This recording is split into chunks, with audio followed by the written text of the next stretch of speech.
The most important thing when you start writing is to determine a lead, a first beginning sentence that kind of summarizes what it is you're going to say or prepares your reader for where you're going with this. One trick to good organization is something a lot of people learn, and that is to have a thesis statement. What's your main idea? Introduce that pretty much up front. If you look at some magazine articles, you can find the lead, so to speak. What are they talking about? They say it pretty much in the first paragraph. The introduction is sometimes just a restatement of what the essay question is in your own words, a reformatting of what the teacher wants from you. It's sort of like a more sophisticated version of what I did last summer. You know, if the teacher says to you, write an essay about what you did last summer, you would begin the essay with, last summer, blah, blah, blah. You know, my family and I went on a driving trip to the Grand Canyon. It's not, so you've already made the introduction more specific to your experience, even though the essay question is much more general, what I did last summer.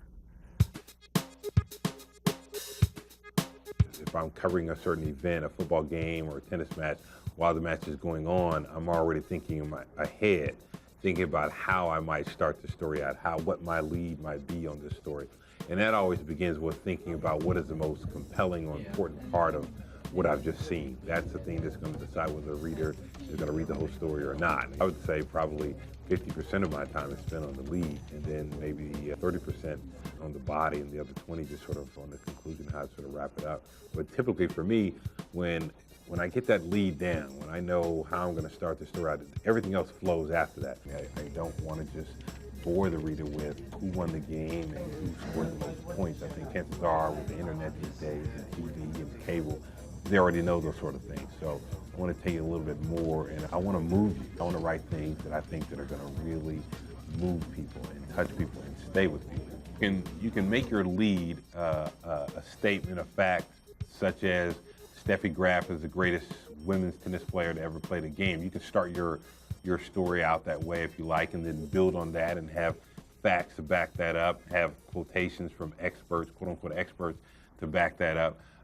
I tend to, if that is sort of the, if that is the main point of my story or what I'm writing about is Steffi Graf being the greatest player, I like to start out my story by giving you an example of her being the best, and giving you an example of perhaps her doing something that no other tennis player has done. And I've learned from, you know, getting advice from a lot of editors and other writers that it's so much better to show people things than to tell them.